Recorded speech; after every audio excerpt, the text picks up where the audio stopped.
I don't really blame people as much as understand that it's a knowledge gap.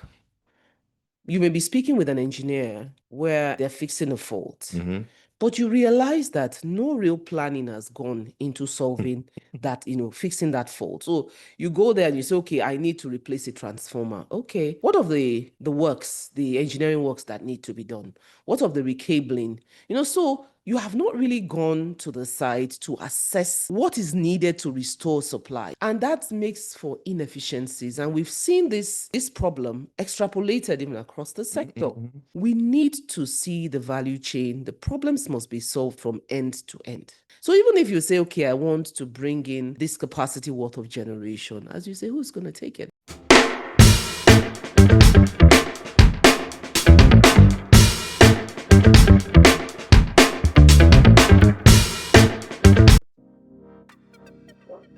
Does this thing work?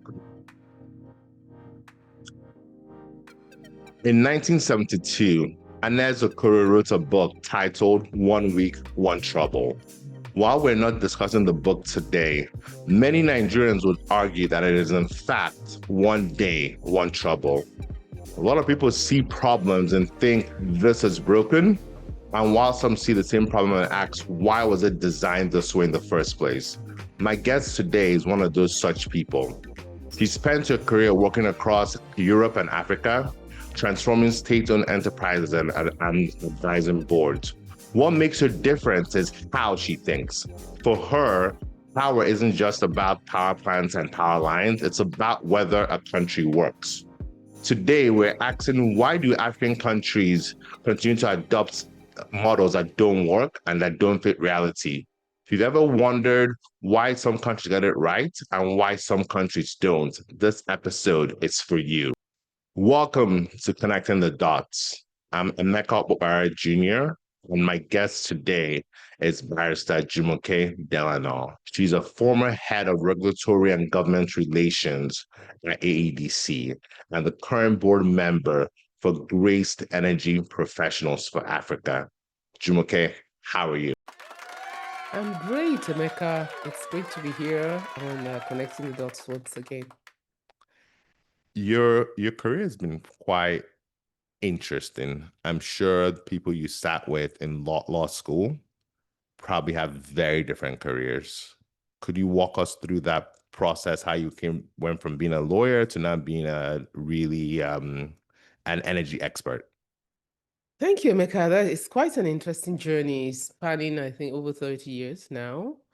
And I started traditionally in legal services, made the transition to banking. And whilst I worked in banking, I was not in the legal department. I was working in operations, learned how to pay money to customers, worked in customer services, and just got a hang of the operational processes that drive what made you banking. pivot? Honestly, money. That's a good motivation. Because by the time I was leaving school, I felt law was not as exciting as in the movies, in Law and Order, and all these films we used to watch, LA Law. And the banks were paying better. So if you didn't get into the oil company, then the next thing you wanted was the bank. So that's what made me actually go into the bank. And I thought I'd have nothing to do with law anymore. But, life, God had different plans, certainly. Yeah, sure. So you went from the law firm to banking. How did that happen? Okay, so I worked in banking, worked in, as I say, operations, then did some telemarketing in banking, worked with Diamond Bank, which is now Access, worked with Citibank. Okay. In legal and compliance, did some legal and compliance, did telemarketing, did financial reporting. But something bothered me. And that was that, whilst I worked in commercial banking, it was really all about importing consumables. And there was a dissatisfaction in me that surely there must be more to life than importing rice, and importing things that people eat. How does this affect the growth of Nigeria as a country? How do we affect the real sector? So I was getting dissatisfied, with after doing that for about 4 years, I wanted something different. And so one of the ways I attacked this was, let me go and do a master's degree. Okay. So I went to Queen Mary College, University of London, did a master's degree in banking and finance law. Okay. Now, the interesting thing about why I've always liked banking and finance is that it noses into every aspect of the economy. There's no aspect of the economy that is not financed, So I did that, did the LLM in banking and finance law, got qualified as a solicitor in England and Wales, went to New York and became an attorney, counsel at law at Why State of did you New come York. back? I wasn't planning to, actually. Interesting. Marriage. That man. Yes. So while I was in UK, my husband was in the UK at the time. Okay. And so we started talking. He had been my longtime friend, but our relationship changed. And when we decided to get married, he had no plans. He hadn't seen any vision, saying we need to leave. My plan was actually to work either in New York or in London, the financial nerve centers. Yeah, So given that all the certifications and all the work, So, but after we discussed, we agreed that we will live in Nigeria. So that was actually why I came back. Wow. So when did you come back? If I came back 2006. Okay, Nigeria was pretty normal then. Yeah, quite normal. It's pretty normal. And I started to volunteer. So I was volunteering with a reform group, a working group on the reform of investment law, which was led by Professor Olajumoke and the partner in one of the law firms, Abdullahi Taiwo and Co., Chief Taiwo. So while doing that volunteer work, they saw my CV and they recommended me for a role in Infrastructure Bank. Okay.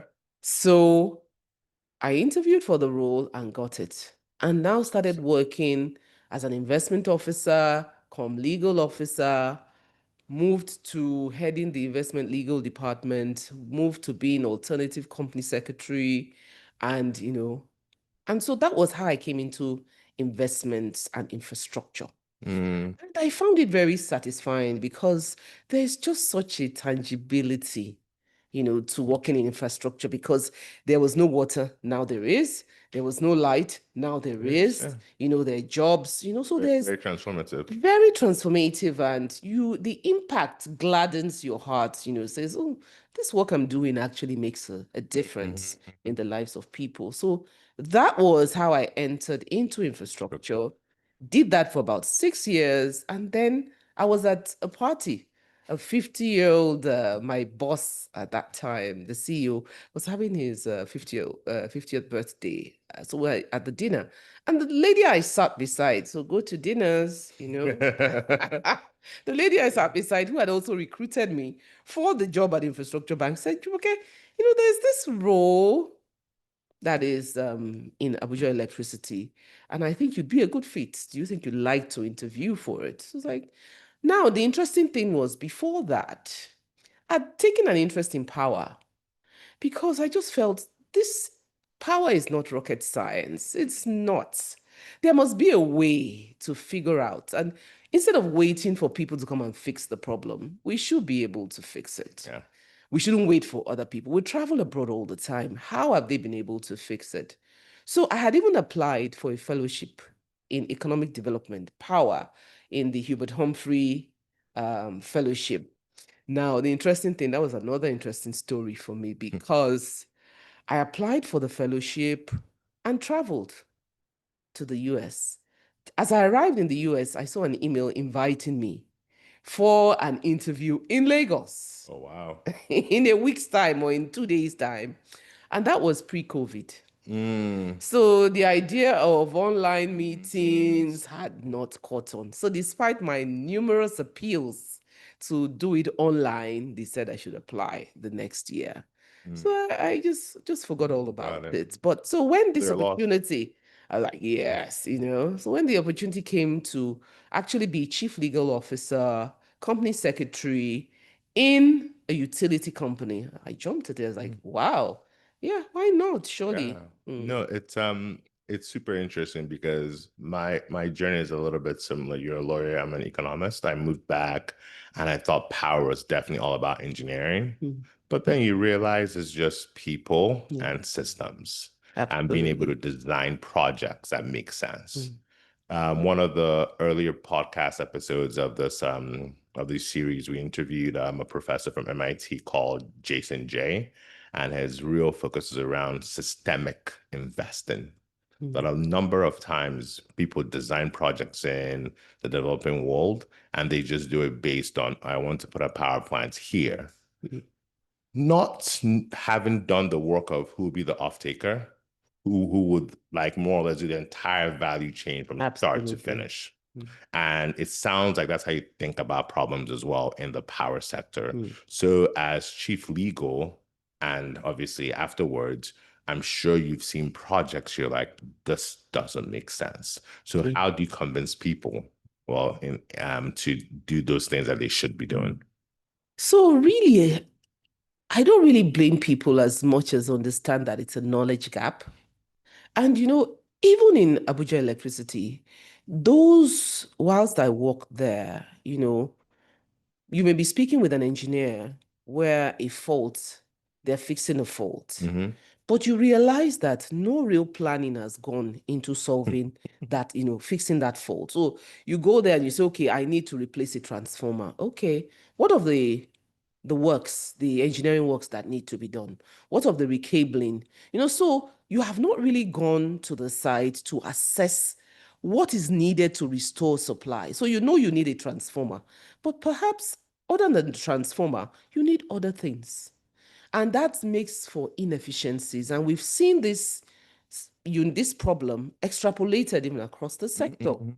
Because just like you mentioned, we need to see the value chain. The problems must be solved from end to end. So even if you say, okay, I want to bring in this capacity worth of generation, as you say, who's going to take it? How will they take it? We have that how will they take it is one of the challenges that has besetted the generation. Some NIPP plants that today are not Sitting idle. it's because how will they take it? So who is going to take it is even there because there's a huge demand, but How will they take how it? will they take it? Have you built the infrastructure to Exactly. get people to actually take the power, or are you just hoping Yes. that they'll take the power? Will they pay? How will they pay? What are they producing? If it's not for productive use, the most people can't. Yeah. pay it. So that's another issue that has recurred is a recurring decimal in the power sector. It's like, and this debate between the distribution companies and transmission is like, don't take this power to this community where they cannot pay.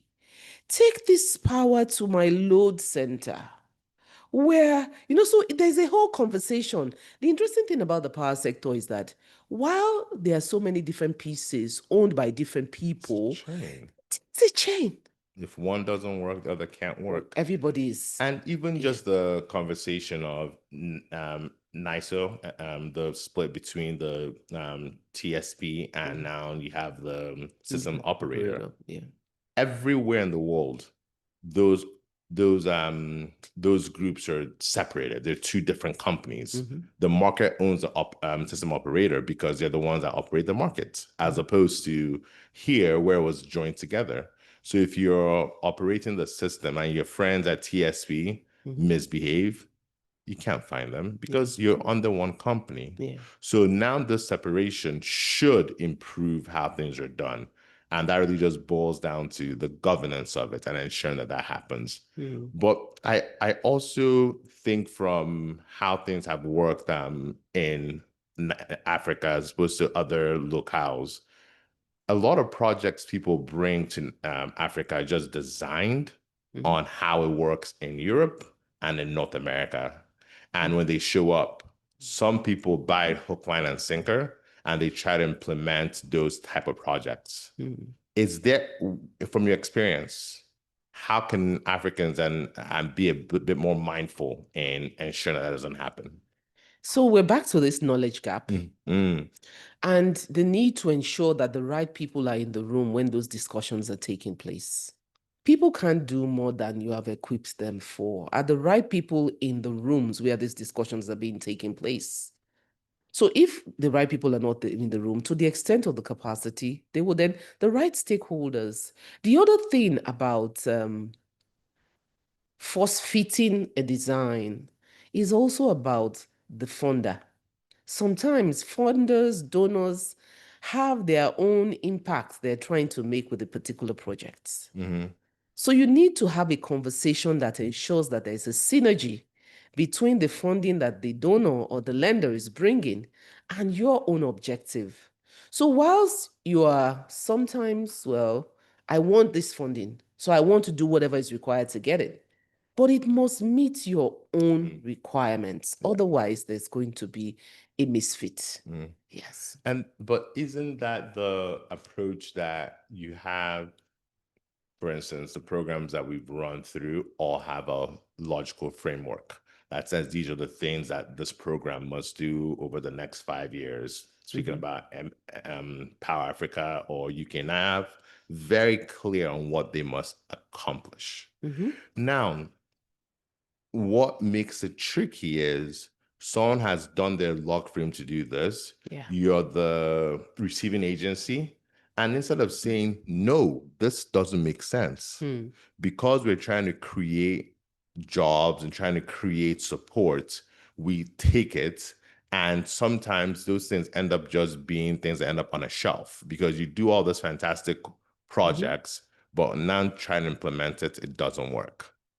How can, I guess your point about capacity, right people in the right room, and then also not having it being force fit to make it work could change those things. But all those things seem to be very subjective, right? Because capacity is very relative, right? Because some people think they know, but in actuality, they don't know. So I think it's for power, especially, we're a place where people have to understand that just because it's worked this way in Ghana doesn't mean it can work this way in Nigeria. Absolutely. Yeah, so it's just speaking of just the different locales, after you left ADC, you started doing some really interesting work with the new Electricity Act, focused around states doing trying to move the sector forward by creating their own marketplace. How has that been? On my end, I've done some work in that, and there's been some really successful cases, and then there's been some cases where you're like, probably should stay with the grid. So I don't know if you've ever heard this phrase that if you don't know how to paste, don't copy. So ChatGPT teaches out to a lot of people this day and age. if you don't know how, so that's the idea about bringing something in and ensuring that it fits the local context. Now, the development of state electricity markets, for me, I'm an advocate, a firm believer, I'm an optimist. But we just mentioned capacity being a challenge. How are you an optimist, given that I am an NERC optimist. or the regulator, they've got the capacity, but that capacity in Nigeria is very small. So if you're sitting in, I don't know, let's say Ebonyi State, and how are you going to, no shade on being from Ebonyi, fine, Anambra, where I'm from. If you're from Anambra, how are you going to attract the person from Abuja to move to Oka to help you develop this sector, given that the demand for talent is on the rise? So how do you build that capacity? So there are different ways. And this example you've given, I'll use the example of Abia State, where they have a regulatory commission and they've attracted some good hands, even from Big Brother NERC, So that's one of the ways you do is the existing regulator collaborate. That collaboration, I keep on talking about it, even in LinkedIn posts, that there's no need to reinvent the wheel. Even NERC, this sector, the energy sector is so dynamic that you need to keep on building your capacity. So even if you had capacity 5 years ago, you can't stay on that capacity because things change so fast. So one is the existing regulator, that's NERC. NERC, you will see that quite a number of people, staff, have moved to the State Electricity Regulatory Commission. Taking leaves, have moved. Of course, yes. Then you have the Africa School of Regulation, which is actually now being chaired by somebody who used to be in NERC. Who? Dr. Shetima. Really? Yes. Oh, okay. Interesting. So you can imagine that capacity it's just that it's not in the numbers. But now you need to ramp up by developing appropriate courses, even when consultants come. For example, the work that donors like UKNIF do, next year, it has to be suitable for the requirements. So one of the things I've done in the last year, work specifically with Oyo, with Enugu, and with Akwa Ibom states. And when UKNIF realized that this is 3 out of 36, everybody needs this training. How can this be extended in order to be able to serve? And so what they did was to do a series of workshops, regional workshops across 4 hubs in Lagos, in Jos, in Calabar, and in Kano, covering the states in that area, walking them through 12 different courses on the development of state electricity markets as a start. Was it just a one-off, or was it a way to... Did they leave any material to now? Absolutely. Fantastic. Left materials, and also have engaged with other donors like GIZ, to take off from where UKNIF left off. And there was even an event where all the different initiatives that UKNIF had worked on in the 5 years were up for uptake by different other donor agencies to ensure continuity. What about universities? In one of the events that we've had, at least in UKNIF, was even the need for universities, bringing in stakeholders from the universities to start to design programs that are relevant and appropriate to the market situation in which we find ourselves. There's no point developing these theoretical courses that absolutely nobody is going to use them at the end of the day. And there's also no point in moving things just because we've been teaching engineering this way. If, from what I recall, there's no Nigerian university on the public side that does a course on renewable energy. No, there is. There is. Interesting. Because it's in the East. I was on a panel on the climate network, Africa Climate Network, and there is actually one of the universities in the East that does that. In fact, one of the things I wanted to mention and that fascinates me so much about power is that it's multidisciplinary.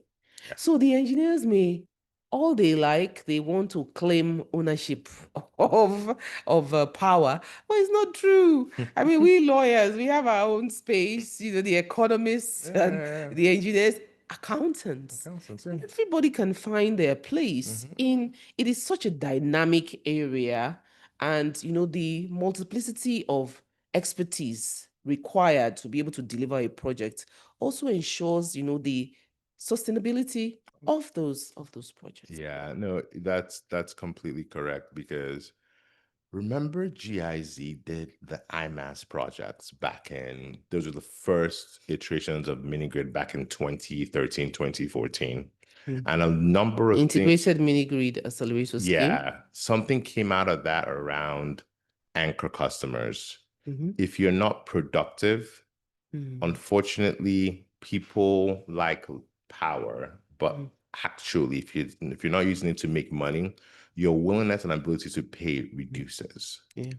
So from the work you've done, how do you, I don't want to say push, but how do you suggest, or how do you show people that it's actually important to pay for power as opposed to just consuming it? Because access is great, but if it's not productive. How would you even be able to pay? After a while, you can't pay for the power. So with the states, one of the things I've seen with the states we've worked with is there's a lot of interest in developing an off-grid strategy. And in developing the off-grid strategy, they want to be self-sustaining as states because of the challenges with being connected to the grid. So no doing away with the grid, but how can we, in view of the energy gap that still exists despite the grid, how do we close that gap using resources that are available to us, off-grid sources that give us some control over the energy? And then when you start to do that, you now have to start to think about who is going to take this energy? Who should we prioritize first? And then we see states also looking at developing industrial clusters, because that is key, for you to have anchor loads, customers that can take substantial, amounts of capacity. So that is in the blueprints in development. And one of the things that UK and I have also did was to do the IRP framework, integrated resource planning framework for the state, so that they can run with it and ensure that the decisions that they are taking are data-based. Not just, oh, I like this person. Somebody has brought an unsolicited bid, and there's an unsolicited bid that, okay, this person wants to supply energy to this area. No. What is the plan? Where's the overall direction that the state is going? What's the energy gap?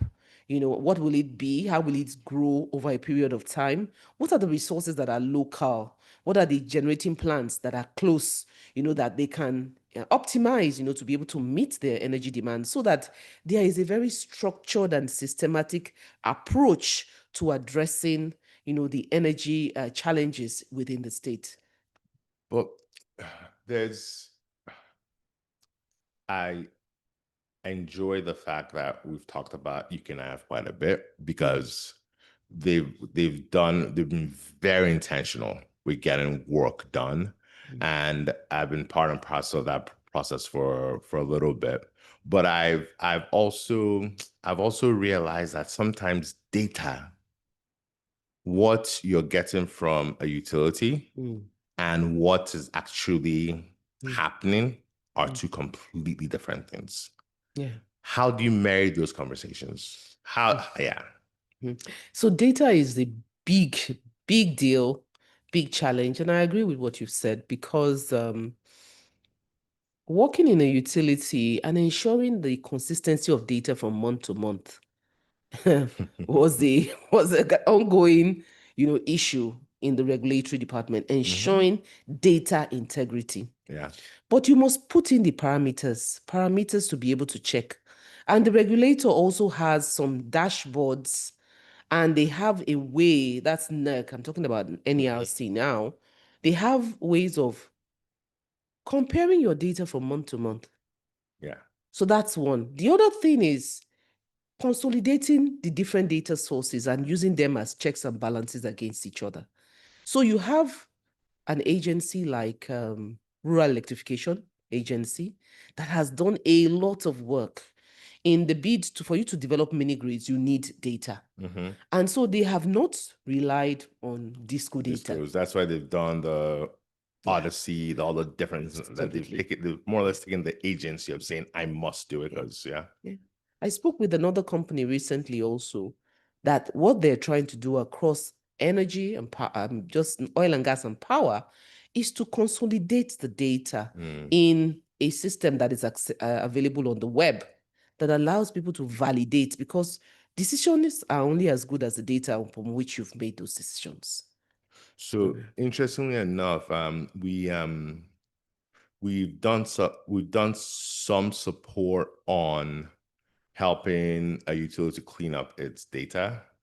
And when you now send in the cleaned up version to the management, they're shocked at the data, the state of the data.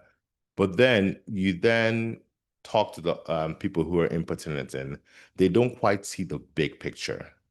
And it just becomes like, why don't you know that the impact of this data you're entering that's incorrect is actually affecting the bottom line of the disco? So I think there's a problem where folks here are very siloed. They don't quite understand the bigger picture. Did you see that while you were at the disco? So the thing is that it has to do with the systems. Let's come back to the issue of systems, because in an organization, you should not permit the silo. You should have a system that ensures and enforces that people put accurate data into one system. Why should your management information systems be in silos? Even that is a problem already. So you must have a way of consolidating the data, and not just consolidating it, but checking to ensure that the data is not compromised. Sometimes the data is compromised through attempts to manipulate the information in order to favor or to get a particular outcome. Yeah. Yes. Because the thing also that so one of the things that a few of us did back in the day was we really helped create a monitoring system for the service-based tariff. We created a dashboard that has gone through a few different iterations. The first bit was DSOs at the different substations would enter power uptime and downtime. Great, but still human centric. Yeah. Because if the DSO decides not to do it, you first of all, you can't force them because you don't have the regulatory muscle to do it. But NERC, this is a NERC initiative, so NERC got involved and pushed that they do it. Second, so we went through that process, but we realized that the data wasn't accurate because someone would say I'm in band A and I'm only getting 11 hours of power and I'm just getting 20. But if you go to the sheet, oh, they're getting 20. Not accurate. Went to the next phase of, okay, let's now do, let's plug into your system. Absolutely. And pull the data directly themselves. That went well, but some very powerful discos and some very powerful people were able to navigate and were able to push back against that. But NERC stood firm. And even some of the discos, they cut them in their hands in a cookie jar and said, I see what you're doing. We're supposed to be N-1, but you're N-24 hours. Doesn't work. You must give me the data real time. Now, where we are now is discos across border now plugged into a system where NERC can actually pull real-time data. Yeah. And you can see how that has changed. And then, but one thing I've also realized is just because you force them to change doesn't mean they're going to change. Now, the incentive of a band B or band A is massive, where you're seeing discos on a monthly basis are rolling people over to band A because power supply has increased and now they're able to collect more money to pay their bills. Is an economic incentive always required to get people to do what they're supposed to do? A very long-winded way of asking that question. Well, so there's the carrot and the stick. So the economic incentive is the carrot, right? And the punitive measure is the stick. Both are applied, at different times. And the thing with NERC is that they inserted that requirement for compliance with monitoring into the key performance indicators of the distribution companies. And so every quarter, they would measure the performance of those, measure compliance. And for those that do not comply, they have a host of different punitive measures that will be taken, including withdrawal of of the know your licensee approvals for management. KYC, yeah. So both of them, I think there's the time you need the carrots. But if you have carrots and people are not interested in your carrots, you've got to bring out a big stick. He wants to bring out, the stick. So both are complementary. That's the way I see it. But there must be an incentive, a beneficial. Maybe the short answer is that there must be a benefit to be derived or a punishment to be suffered. I'll give you an example. Whilst working in the utility, there's this provision for one of this compliance with one of these agencies. And one of the things we had to ask was, what is the effect if I don't comply? And we looked through the law. Nothing. It's almost like if people don't see. Yeah. Or with the oil and gas companies, before the gas flaring, when you see that the amount you pay as penalties is higher than penalties for non-compliance, I'll not comply. The thing and move on and go straight. It might not want to do it from an environmental point of view. Absolutely. But because unfortunately, bottom line is what runs everything. So you focus whilst you're putting your acts together, to the point where you're ready to comply, sometimes that's what organizations decide. Yeah. Then maybe just to land on this note, you've enjoyed a really good career throughout Nigeria, the UK, the US, but you've come back with the hope and intent to create something, right? Because you saw a problem and you didn't run away, you ran towards it. So in 10 to 15 years, as Nigeria is progressing in this journey, or Africa in general, actually, because we have the same issues across the board. What does that look like? What does the optimal African country that's designed from the power sector point of view look like? I like Egypt. Egypt, interesting. Yes, I like Egypt because they implemented the Siemens plan pretty seamlessly, right? I like the time frame which you've mentioned, which is 10 to 15 years, because it's a good time within which to look back over the development in a sector such as power, which has gestation periods, for many of the activities that you would want to do. So I like that time frame. But time in itself, one of the things you realize that time in itself does not change. It is the actions, consistent actions that you take over time that result in the change you want to see.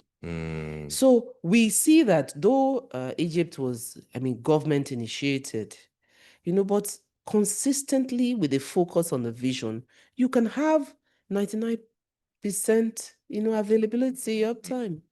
But if you don't take those actions, I'm sorry, in 10, 15 years, you'll still be having those conversations. So it's really about taking concerted, consistent actions in order to attain and arrive at the goal. I like Egypt because of where they are. Yes. Interesting. Egypt is such a unique scenario because of they had a lot of things going for them. They had the demand, then they had the government to say we will do this together, and then they had the investments as well. Why haven't we gotten there in Nigeria? Why haven't we gotten there? Yeah. I think that's another podcast. Thank you so much, Emeka. Thank you. No, definitely another podcast. Thank you, Emeka. But just to end on this note, because I always like to end on the positive notes, if we talk to the sector players, you see that the sector is improving, debts are being paid. You see that the government subsidies are reducing. So we are getting there a little bit slower, but I think it's that snowball effect. Once you start doing something, we'll now start rolling, and then by the time we know it, we'll be able to tell the GSM story in the power sector, hopefully. Any last words? Well, last words for me is I'm also optimistic about the sector, and I believe the state electricity market, the decentralization, is a game changer. States will evolve at their own paces, but we would be able to see, instead of banding everybody together to go at the same speed, whether they are willing or not, now you'll see the sprinters. It's not perfect, but it's a step in the right direction. And that snowballing effect, I think, the probability is heightened with the development of state electricity markets. And in over that 10 to 15 years time frame, we'll be able to see remarkable developments with those who have run with the vision and taken, beaten the bullet and made the right changes, over that period of time. Interesting. So you're telling all your investor friends from back in the day in New York to come and invest in Africa. Nigeria is open for business, and the states are open for business. Thank you so much, Jumoke. This has been fantastic. Rebecca. Thank you. It's been a wonderful conversation. Thank you.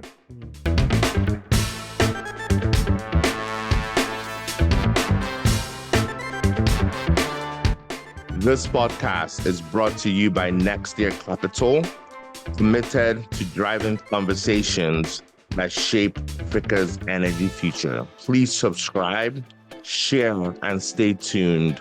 Until next time, I am Emeka Okpukpara Jr., and this has been Connecting the Dots.